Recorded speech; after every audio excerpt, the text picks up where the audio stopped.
Welcome viewer, I am Murugan S. This video tutorial describes how to show only pin tiles on Windows 10 Start menu.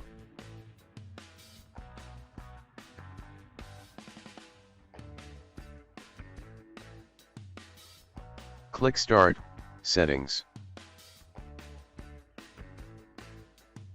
Click Personalization.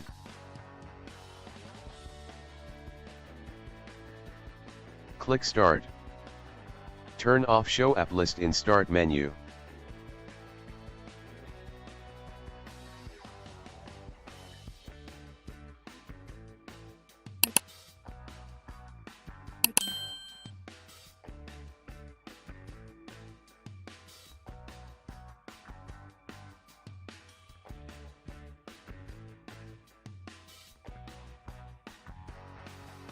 I hope this video tutorial helps to you.